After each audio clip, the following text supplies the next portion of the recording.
저를 아는 목사님들이 가끔 이렇게 말해요. 목사님은 참 이렇게 사람들 잘 웃기고 유쾌하게 해주는데 교인들이 목사님 설교하면 되게 좋을 것 같아요. 농담도 잘 하시고. 근데 여러분 제가 그렇게 말해요. 저는 설교할 때 농담 잘 안 해요. 예전에는 제가 이렇게 웃기는 이야기 좀 가져와서 같이 하고 했는데 이 짧은 시간에 언제 그런 거 합니까? 그래서 여러분 좀 집중하셔서 잘 들으시기 바라겠습니다. 자, 오늘 설교 제목 한번 앞을 보서 읽어봅시다. 시작. 자, 화면 한번 봅시다. 자, 화면을 보면 자, 첫 번째가 뭡니까? 다시고, 두 번째는 도시고, 세 번째는 도시예요. 이 그림을 기억하세요. 자, 처음에 다시고, 그 다음에 도시고, 도시입니다. 자, 이걸 딱 기억하고 난 뒤에 말씀을 들으시면 됩니다. 바울이 에베소로 이렇게 갑니다. 에베소는 에게해에 있는 아주 아름다운 항구 도시입니다. 그 당시에는 아시아주라는 곳의 수도입니다. 자, 화면을 보시면 다시 지도를 봅시다. 자, 아시아주 보이시죠? 지금은 터키 지역입니다. 아시아 지역이 터키가 아니라 트르키예 지역입니다. 그리고 밑에가 뭐가 있습니까? 에베소가 있습니다. 자, 에베소 위치를 아시겠죠? 아름다운 항구 도시입니다. 자, 이제 저 보십시오. 바울이 2차 전도 여행 때 잠시 마지막에 에베소를 들립니다. 그때 에베소에 있는 성도님들이 이렇게 말합니다. 좀 더 있어 주세요. 우리 당신을 통하여서 하나님 말씀 더 듣고 싶습니다. 라고 말할 때 바울은 이렇게 말합니다. 하나님의 뜻이면 내가 다시 돌아오겠습니다. 라고 말하고 그는 예루살렘으로 갑니다. 그리고 3차 전도 여행을 다시 시작합니다. 바울이 3차 전도 여행 때 가장 중심지가 어디냐 하면 에베소입니다. 여러분 2차 전도 여행 때 고린도와 또 데살로니가 중심지였, 유럽 땅이 중심지였다면 3차 전도 여행은 바울의 중심지가 어디라고요? 에베소입니다. 그것이 사도행전 19장에 기록되어 있다는 겁니다. 기억하세요? 3차 전도 여행의 중심지가 어디라고요? 에베소입니다. 바울은 에베소에 가서 담대하게 3개월 정도 복음을 열심히 전가합니다. 그랬더니 사람들이 바울의 말을 듣고 믿는 사람도 있지만 항상 반대되는 사람도 있겠죠. 비난하고 마음이 단단해져서 하나님 말씀을 받지 않는 사람들도 있고 또 방해하는 사람도 있었습니다. 성경에 보면 그대로 기록되어 있습니다. 그래서 바울은 사람들을 데리고 제자들을 데리고 에베소에 있는 다른 지역으로 거처를 옮깁니다. 그가 그때 거처를 옮긴 곳이 어디냐 하면 우리에게 아주 익숙한 두란노 서원이라는 곳입니다. 두란노 학당이라는 곳입니다. 이곳에서 바울은 2년 동안 머뭅니다. 그리고 그곳에서 제자들을 가리키고 또 하나님의 사람을 세우는 일을 합니다. 2년이라는 세월은 바울이 전도 여행 동안에 가장 오랫동안 머무는 장소가 됩니다. 그 바울에게는 에베소는 특별한 곳이죠. 그렇죠? 바울은 아주 특별한 곳이 됩니다. 자, 그런데 여러분 바울이 에베소에 가서 잘 기억하세요.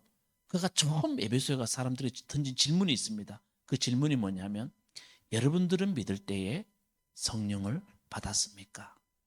그 질문을 합니다. 자, 그렇다면 에베소에서 일어났던 일의 핵심을 바울은 질문을 통해서 우리에게 들려주는데 에베소에서는 어떤 일이 벌어지냐 하면 성령의 놀라운 역사가 일어납니다. 그래서 성령의 놀라운 역사, 성령 이야기를 할 때 우리는 에베소 교회를 자주 우리가 언급합니다.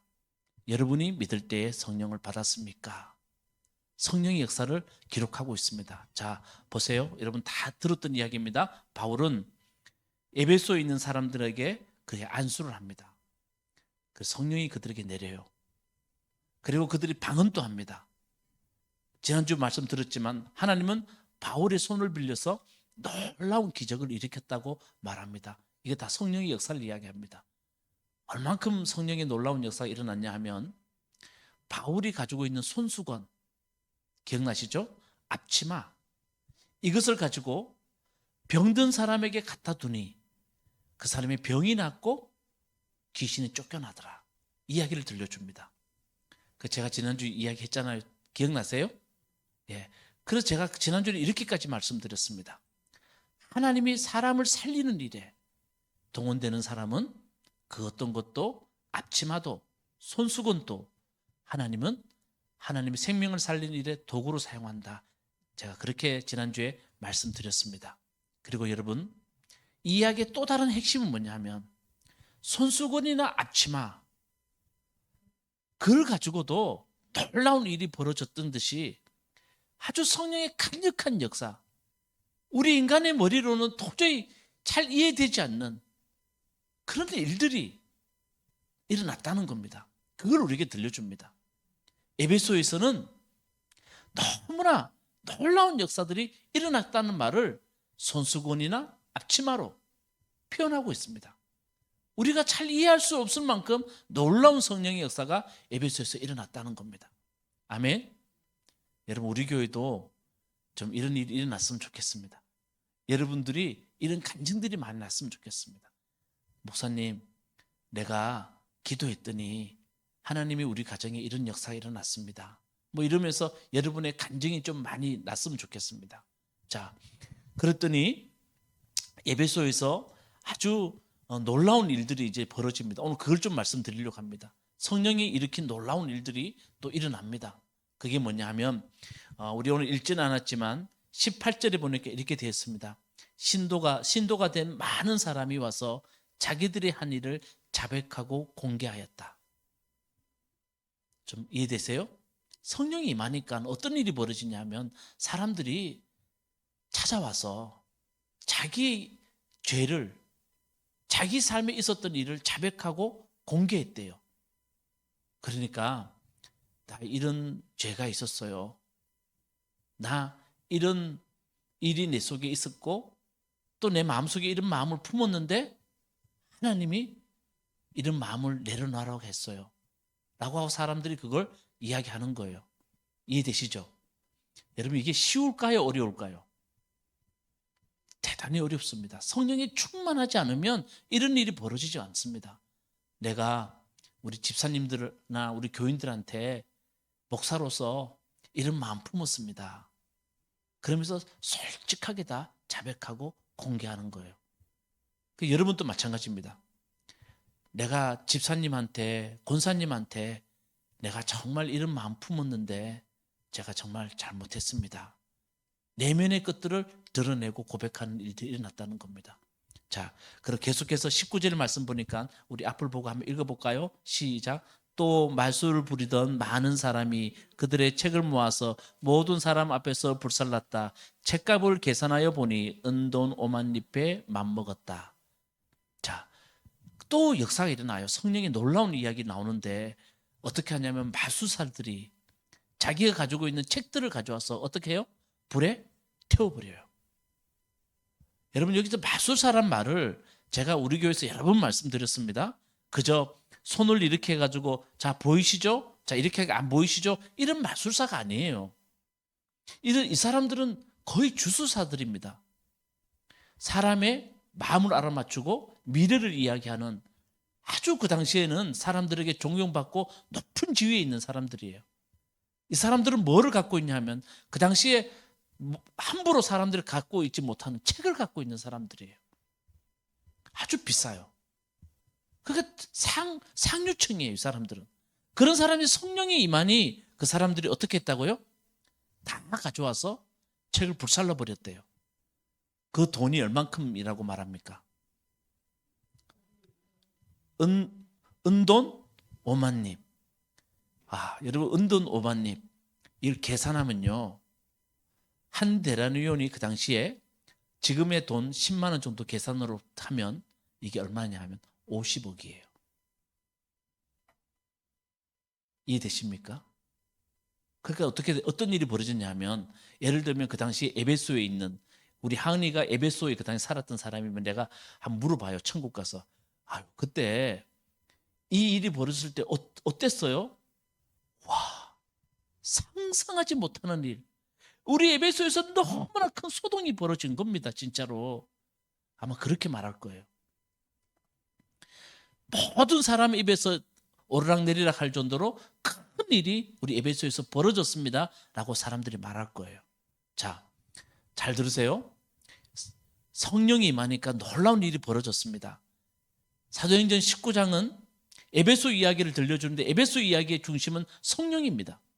성령이 많으니까 사람들이 자신의 죄를 고백하고, 그렇죠? 내면의 것을 고백하고 외면적인 삶도 하나님 앞에 회개했다는 겁니다. 그걸 들려주는 거예요. 그게 자기가 갖고 있던 책들을 어떻게 합니까? 예, 불태워버렸어요. 마술을 부리는 책이란 말은 사람들을 현혹하고 사람들을 하나님이 아니라 자기께로 인도하던 그 많은 책들을 다 태워버렸다는 거예요. 주술적인 책들을. 이해되시죠? 자, 작용이 있으면 반작용이 반드시 있습니다. 그렇죠? 여러분 삶을 살다 보면 작용이 있으면 반드시 반작용이 일어납니다. 또 다른 소동이 일어납니다. 성령의 역사를 에베소에서는 소동으로 표현하고 있고요.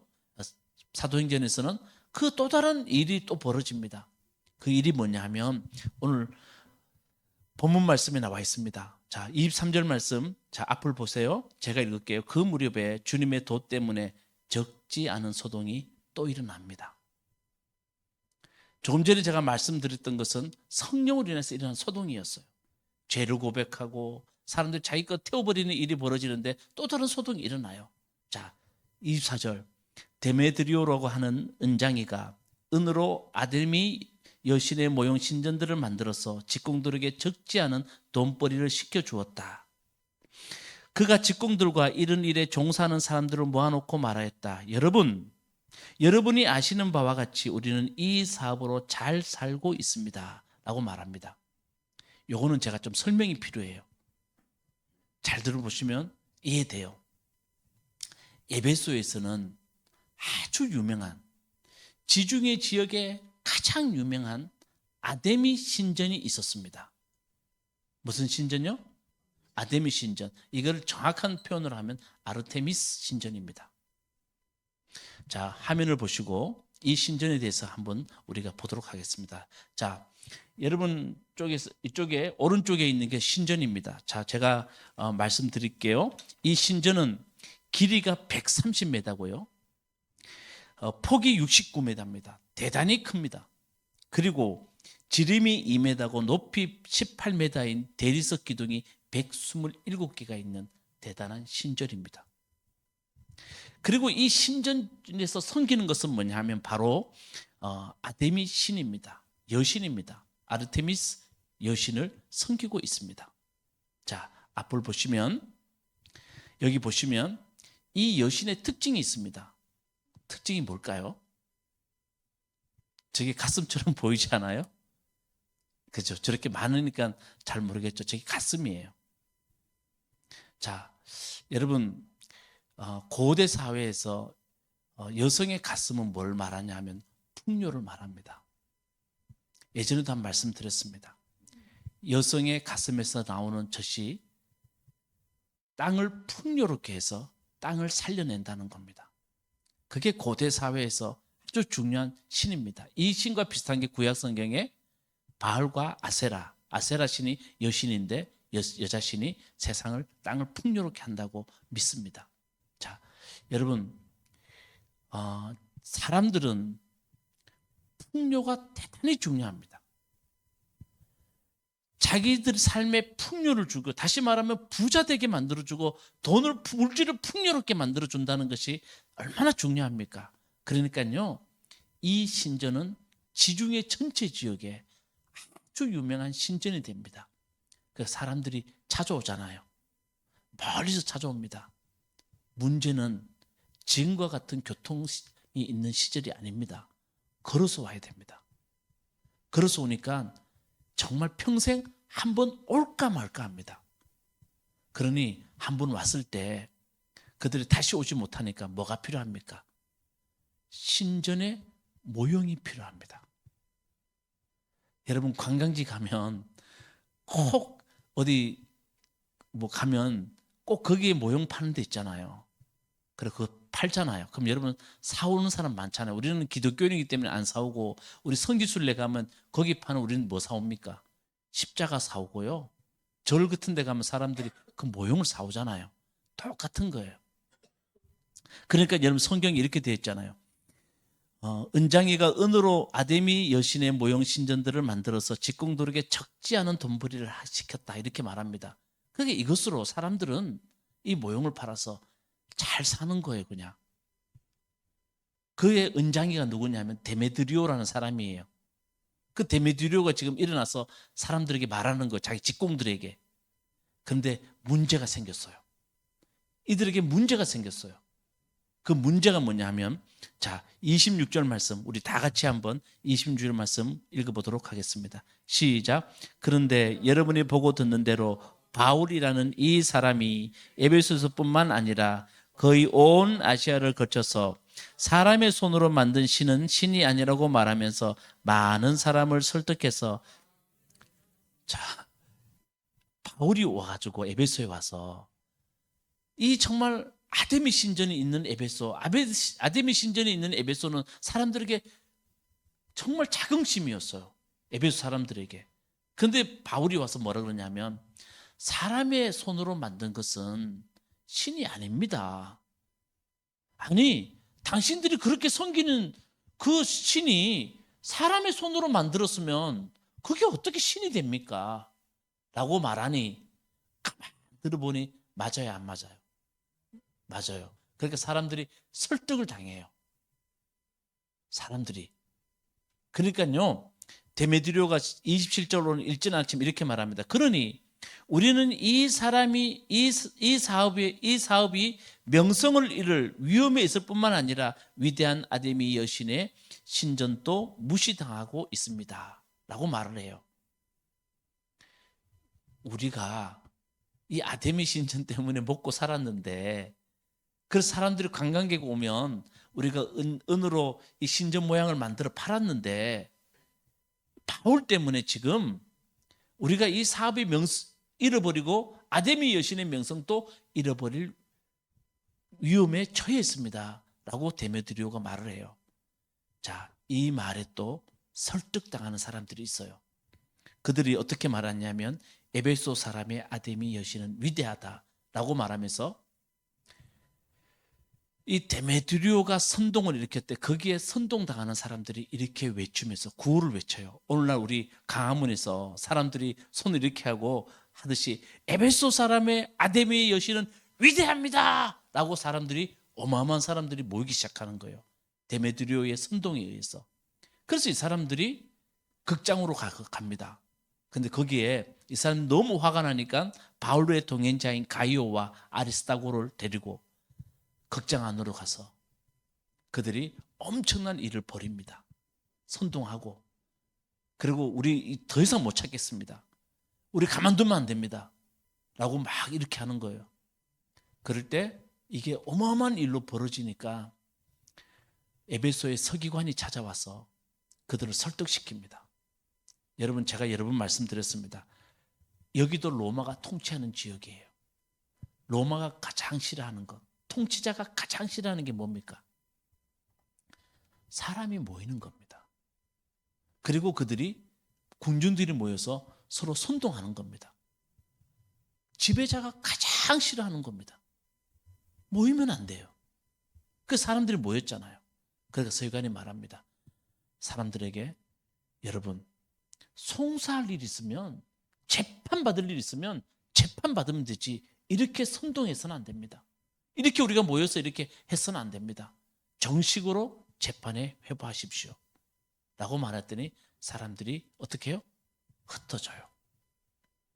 그게 오늘 에베소 사도행전 19장 뒤에 부분 전체의 이야기를 이렇게 말하고 있습니다. 자, 제가 이제 오늘 좀 이 이야기를 가지고 여러분들 잠시 말씀을 좀 나누려고 합니다. 자, 여러분, 성경이 기록될 당시에 종이가 있었을까요? 없었을까요? 없었죠. 그래서 그때는 어떻게 기록하냐 하면 파피루스라는 식물에서 그것을 얇게 잘라서 거기에 기록합니다. 그래서 여러분, 우리가 종이를 영어로 페이퍼라 그러지 않습니까? 그 어원이 파피루스입니다. 자, 그러니까 그 당시에 기록하는 것이 자유롭지를 못합니다. 그러니까 기록한다는 자체는 아주 중요한 말입니다. 여러분, 성경이 기록될 때 우리가 그냥 읽는 것이 중요한 게 아니고 한번 그런 마음으로 성경 읽어보세요. 그러니까 이 기록할 때에는 사람들이 정말 사람들에게 들려주고 싶은 이야기, 정말 중요한 일들을 기록하고 있다는 거예요. 그러니까 우리가 이런 이야기를 들을 때 왜 이것이 기록되어 있는지를 우리가 봐야 됩니다. 제가 이렇게 간단하게 말씀드렸지만 한번 묵상을 쭉 하면서 왜 에베소에서 성령의 역사가 일어났을 때 이 두 이야기를 우리에게 들려주고 있는가? 그걸 우리가 자세히 봐야 됩니다. 자, 여러분, 성령의 역사가 일어나니 사람들이 죄를 고백하고 자기의 것을 내려놓는 일도 벌어지지만 성령의 역사 가운데 반드시 우리에게 반대적으로 일어나는 일도 있다는 겁니다. 그게 뭡니까? 다시고 어떨 때는 도시고 어떨 때는 덫이 된다는 겁니다. 나이덕 시인이란 분이 자기가 시를 너무 사랑해요. 시가 자기 삶에 너무너무 좋아요. 그러면서 시에 대해서 내 인생의 시가 뭔가 하면서 그가 했던 말이 이 말입니다. 나에게 시는 다시고 도시고 덫이다. 그래서 제가 그 글을 읽고 이 제목을 붙였어요. 저는 이 말이 저에게 아주 깊이 다가왔습니다. 여러분, 믿음은 우리의 삶을 꼭 붙들어 줍니다. 다시 됩니다. 우리가 하나님께로 향할 수 있게 합니다. 그렇죠? 그래서 덫이 됩니다. 그런데 여러분, 자기만 갖고 있는 믿음의 확신이 어떨 때는 그것이 나를 가둬서 사람을 분리해냅니다. 당신과 내 믿음이 틀려. 그래서 사람을 어떻게 합니까? 내 삶 속에서 밖에 둡니다. 그게 덫이 될 때도 있습니다. 저는 이 시인의 말을 듣고 난 뒤에 그래, 우리가 아무리 좋은 것도 그것이 다시 되고 덫이 될 때도 있지만 덫이 될 때도 있구나. 자, 여러분, 성령의 역사 한번 봅시다. 성령님은 우리 속에 우리와 동행하신 분이고 참 좋은 분입니다. 그래서요, 우리 살다 보면 여러분을 다 동의하지 않습니까? 어느 순간 살다 보니까 내가 이만큼 가 있어요. 하나님 앞에서 이만큼 멀어져 있어요. 눈으로 보는 것, 육신의 욕망, 그것이 내 눈으로 보는 눈의 욕망이 내 육신의 욕망이 되어 있어서 어느 정도 내가 살다 보니 나도 모르게 하나님 앞에서 이만큼 가 있어요. 그때 성령님이 이야기하시잖아요. 어느 날 순간에 너 왜 그러니? 너 왜 이전보다 그렇게 타락했니? 이전에 안 하던 행동 너 왜 하니? 그러면서 내 내면을 바라보게 합니다. 그럴 때 꽤 많아요, 저는. 여러분, 우리 싱크대 안에 설거지 안 한 그릇들을 막 쌓아두면 더럽잖아요. 그것처럼 내가 참 내 내면이 많이 더러워져 있다는 것을 발견할 때가 많아요. 가끔은 하나님의 한국 가면 꼭 이런 일을 하겠습니다. 제가 가난한 사람들 보고 이러면 제가 이런 마음 갖겠습니다. 그런 마음이요. 참 많이 더럽혀졌다는 걸 제가 압니다. 내가 이만큼 가 있을 때 성령님이 나를 꼭 붙들어줘요. 다시 멀리 못 가게. 성령님은 내 삶에 뭐가 됩니까? 다시 됩니다. 닻을 내리게 합니다. 못 가게 해요. 이렇게 멀리져 있는 나에게 하나님 말씀해 주셔서 나에게 닻이 됩니다. 아멘. 그 성령의 음성을 우리가 들어야 됩니다. 말씀하세요, 여러분들에게. 그런데 우리가 안 들으려고 하죠. 이 정도는 나는 괜찮습니다. 사람들이 다 이렇게 하는데 하나님 이 정도는 괜찮습니다라는 말이 생각이 내 속에 쑥쑥 들어와요. 근데 성령님은 그러지 않아요. 아니야. 아니야. 난 너 그렇게 생각하지 않아. 라고 나에게 말할 때 나를 꼭 붙들어주는 뭐가 된다고요? 다시 됩니다. 그리고 우리가 참 하나님 나는 왜 이래요 할 때 하나님은 우리 성령님은 하나님이 너를 사랑하고 계시고 지난주도 말씀드렸지만 하나님 너를 계획 가운데 두고 계셔. 하나님의 손이 움직이고 계셔. 하나님이 그렇게 우리에게 말씀하십니다. 그래서 하나님을 향하게 만드는 뭐가 됩니까? 예, 도시 됩니다. 그런데요, 또 한 가지 뭐냐 하면 성령님의 역사 가운데 우리 속에 정말 덫도 된다는 겁니다. 성령님의 역사가 어떨 때는 우리 속에 덫이 됩니다. 이게 무슨 말인 줄 아십니까? 아니 성령님의 역사 내 속에 역사하시는데 이게 어떻게 내 속에 덫이 됩니까 목사님? 아니 덫이 됩니다. 중요합니다. 저는 나이득 시인의 이 글을 읽고 난 뒤에 야 그래 맞다 정말 박수 쳤습니다. 믿음도 우리 속에는 탓이 되고 덫이 될 때도 많지만 덫이 될 때도 있습니다. 아까 말씀드렸잖아요. 여러분 확신 가운데 있을 때 가장 사람이 위험합니다. 나와 다른 사람들 다 갈라내요. 나와 다르다고 사람들을 내가 함께하지 않아요. 이게 얼마나 무서운지 모릅니다. 자기 혼자 자기 확신 속에 빠져버려요. 여러분 신앙인들 만나면 어떨 때는 믿음 좋다는 사람 만나면 대화가 안 통할 때 있잖아요. 아니 저 사람은 자기 확신에 있는데 말하면 말이 안 통해요. 그 사람에게 믿음은 그 사람에게 덫이 되어 있는 겁니다. 여러분 성령의 역사도 마찬가지입니다. 제가 그걸 좀 더 말씀드리려고 합니다. 왜 데메드리오 이야기를 놀라운 성령의 역사가 일어났던 그 이야기 가운데 데메드리오 이야기를 에베소서에서 일어난 이야기를 사도행전 19장 들려주는지 아십니까? 그 이유를 알아야 됩니다. 자, 저는 여러분들에게 하나님이 좋아하는 사람, 사탄이 좋아하는 사람에 대해서 한번 말씀드리려고 합니다. 자, 앞을 보시고 디모데전서 6장 6절에서 10절 말씀인데요. 제가 한번 읽어드릴게요. 자족할 줄 아는 사람에게는 경건은 큰 이득을 줍니다. 우리는 아무것도 세상에 가지고 오지 않았으므로 아무것도 가지고 떠날 수 없습니다.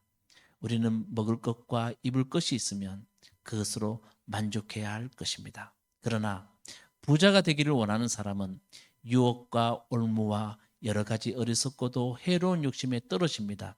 이런 것들은 사람을 파멸과 멸망에 빠뜨립니다. 돈을 사랑하는 것이 모든 악의 뿌리입니다. 돈을 쫓다가 믿음에서 떠나 헤매기도 하고 많은 고통을 겪기도 한 사람이 더러 있습니다. 어때요? 바울이 자기가 사랑하는 아들 디모데에게 쓴 편지예요. 그리고 디모데에게 우리의 신앙을 늘 혼란 가운데 던지는 괴물이 뭔지를 우리에게 들려줘요. 그게 뭐냐 하면 탐욕이라는 겁니다. 그래서 이 탐욕을 이겨내기 위해서는 이렇게 말합니다. 디모데야, 자족할 줄 아는 사람이 되었으면 좋겠다. 경건은 이 자족이 하는 사람에게 그 경건은 큰 이득을 준단다. 아무것도 세상에 가지고 하지 않았으므로 너 아무것도 가지고 가지 않는다는 것을 알고 좀 자족했으면 좋겠다.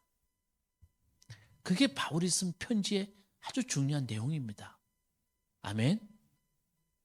그런데 여러분 성령 충만한 사람들의 마음에 유혹과 올무를 빠지게 하는 것이 뭐냐 하면 이렇게 말합니다. 부자 되기를 원하는 사람은 여러분 부자 되고 싶어요? 대답 못 하시겠죠? 이 말씀 보니까 대답 도저히 못 하겠죠? 그죠? 제가 좀 설명 더 해드릴게요. 여러분 부자가 뭔 죄를 졌습니까? 근데 바울이 하는 말은 따로 있어요. 자, 부자 되기를 원하는 사람은 유혹과 올모 여러 가지 어리석은 해로움에 빠지는데 여러분 부자 되려면 뭐가 필요해요? 예, 좀 나와 있잖아요. 맞아요. 뭐가 필요해요? 근데 돈은 또 뭐래요? 예? 뭐 일만하게. 다시 말하면 모든하게 뿌리래요. 그래서 그 돈을 쫓다가 믿음에서 떠나 헤매기도 하고 많은 고통을 겪기도 한 사람이 있다는 거예요. 자, 무슨 이야기 합니까? 여러분, 데메드리오는 사람들의 신앙심과 자기의 신앙심을 어디에 이용했습니까? 어디에 이용했어요? 예, 예, 돈벌이 하는데. 다시 말하면 자기 유익을 위해서 사용했다는 거예요. 이 이야기를 들려줍니다. 여러분, 하나님이 우리에게 성령이 충만하게 하나님 우리에게 주셨어요. 그래서 우리가 그리스도인으로 하나님 만드셨어요. 이 몸을 어디에 사용하고 있냐는 겁니다. 내 유익을 위해서 하나님 앞에 사용하고 있냐는 겁니다. 이게 에베소에서 일어난 성령으로 인해서 일어난 이야기를 들려주면서 데메드리오 이야기를 우리에게 들려주는 이유입니다. 그러니까 여러분, 우리가 기도 열심히 하고 성령 충만했었는데, 그래서 하나님 앞에 하나님이 새롭게 우리를 만드셨는데 그런 나를 어디에 사용하고 있느냐? 여러분, 물질이 잘못된 게 아니에요. 여러분, 부자 된다고 잘못된 게 아닙니다. 근데 내 몸을 성령 충만하여진 우리의 삶을 하나님 앞에서 내 유익을 위해서 사용하는 수단으로 사용해서는 안 된다는 겁니다. 아멘. 그리고 여러분, 내 목적을 위한 수단으로 사용할 때 여러분, 우리가 내 목적이 잘 안 이루어져요. 사람이 뜻대로 안 되잖아요. 절망과 실망이 찾아와요. 그럼 어떡합니까? 여기 나와 있잖아요. 돈을 쫓다가 믿음에서 떠나 헤매기도 하고 하나님을 떠나요. 하나님이 세운 정말 이 소중한 하나님의 자녀라는 신분을 우리가 돈을 벌기 위한 목적으로, 내 이익을 위한 목적으로 사용하다 보면 결국은 하나님을 떠난다는 겁니다. 근데 바울이 이렇게 디모데에게 말하는 이유는 뭐냐 하면 정말 많은 사람들이 이 함정에 빠져 있더라는 겁니다. 그래서 바울은 사랑하는 디모데도 이 함정에 빠질까 싶어서 말합니다. 디모데야, 제발 자족할 줄 아는 사람이 되었으면 좋겠다. 경건에 큰 이득을 준다. 이거는 설명까지 붙입니다. 디모데 한번 생각해봐. 아무것도 안 가져왔잖아. 이 땅에 올 때 아무것도 안 가져왔듯이 돌아갈 때도 아무것도 못 가지고 가. 제가 좋아하는 분은 이렇게 말합니다. 수위에는 주머니가 없다는 거 아시죠? 맞죠? 수위에는 주머니가 없어요. 근데 자기는 주머니 하나 만들어 가겠다고. 근데 그게 감동이에요. 그 주머니에 뭘 담았으면 좋겠냐? 날 사랑했던 사람들의 사랑은 꼭 담아갔으면 좋겠다고. 하늘나라 가서도 그 사랑을 꼭 기억했으면 좋겠다고. 여러분, 우리 가져갈 수 없어요. 디모데에게 말하는 거예요. 그러니까 디모데야, 육신의 정욕과 안목의 정욕 때문에 너 하나님 주신 몸을 그거 얻는 데만 사용했으면 좋겠어. 그게 성령의 역사를 방해하는 것이고, 그렇게 사용했을 때 너의 삶에 너의 몸은 덫이 될 수 있어. 이걸 우리에게 말합니다. 아멘. 여러분, 성령 충만을 받을 수 있는 여러분 되시기 바라겠습니다. 여러분, 성령은 저는 믿어요. 여러분을 치유해 줍니다. 여러분, 우리 다 상처 있잖아요. 저도 상처가 있고 저도 아픔이 있어요. 밖에 있는 상처는 약을 바르면 되지만 안에 있는 상처는 그것으로 안 돼요. 그게 아주 오래 갑니다. 그때 여러분 성령으로 하나님의 그 은혜로 사랑으로 여러분 꼭 치유받으시기 바라겠습니다. 그 성령은 우리에게 다시 되고 돛이 돼요. 나를 하나님 앞에 멀어지지 못하게 하고 하나님의 사랑을 알게 하는 게 성령의 역사예요. 근데 여러분 그렇게 성령 받았던 우리들을 물질 얻는 데만 사용하면 그게 덫이 된다는 겁니다. 그게 저는 이렇게 표현하고 싶습니다. 하나님을 떠나게 합니다. 하나님을 떠나게 해요. 여러분 은혜 못 받게 합니다. 아무리 말을 해도 은혜가 안 돼요. 아무리 성경 읽어도 은혜가 안 돼요. 왜 그렇습니까? 자꾸 우리는 세상에 유익물 쫓다가 살아가기 때문에 이제는 그게 우리가 덫이 되어서 그게 덫이 되어서 하나님께 가까이 가지 못하게 합니다. 저는 말씀을 묵상하면서 그게 정말 깊이 새겨지더라고요. 그래서 여러분 우리 하나님 앞에 정말 성령의 충만한 가운데 우리 생명의 길로 갈 수 있는 여러분 되시기 바랍니다. 주님의 이름으로 축복합니다.